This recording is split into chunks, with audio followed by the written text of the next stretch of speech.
আজকে চলে আসলাম তাওয়া চিকেন খাইতে। লোকেশনটা হচ্ছে মিরপুর 2 নম্বর। তো বাসা থেকে বের হয়ে গেলাম, এর ভিতর বন্ধুদের ফোন দিয়ে আসতে বললাম, মধ্যে বন্ধু চলে আসলো।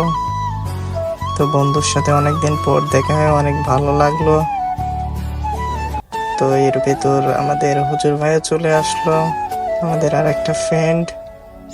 তো আমরা তাওয়া চিকেন খাওয়ার উদ্দেশ্যে রওনা দিলাম।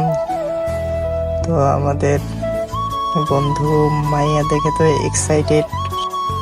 টুরে যাওয়ার পথে আমাদের হুজুর ভাই একটু টিকটক করার জন্য আবদার করলো, তো আমি টিকটক করে দিচ্ছিলাম। সে তো শুধু মাইয়া দেখে হাসছিল, কোনো কথা বলতে পারতেছিল না। তো অনেক হাসি ঠাট্টার পরে আমরা রওনা দিলাম আবার তাওয়া চিকেন খাওয়ার উদ্দেশ্যে। তো চলে আসলাম এর ভিতরে আমরা তাওয়া চিকেন খাইতে। তো ওয়েট করতেছিলাম অনেকক্ষণ যাবত, অনেক অর্ডার ছিল, এই জন্য আমরা খাবার পাইতেছিলাম না। ওদেরও খাবার সার্ভ করতে অনেক লেট হচ্ছিল ওদের। তো এর মধ্যে আমরা অনেক হাসি ঠাট্টা করছিলাম, অনেক ইয়ার্কির মাধ্যমে। তো আবার মায়া চলে আসাতে আমাদের হুজুর ভাই হাসি দিল। তো লজ্জা পাইছে হুজুর ভাই মনে হচ্ছে।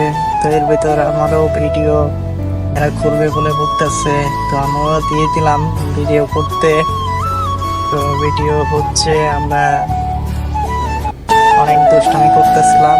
তো এর ভেতর খাবার চলে আসলো আমাদের। তো খাবারটা খাই আমাদের অনেক ভালো লাগলো। তো 70 টাকা হিসাবে খাবারটা অনেক ভালো ছিল। তো একটা লোকেশন হচ্ছে মিরপুর 2 নম্বর থানার সামনে। আপনারা এই খাবারের ইয়াটা পেয়ে যাবেন। তো খাবারটা অনেক জোর ছিল, 70 টাকা হিসেবে খাবারটা অনেক সুন্দর ছিল।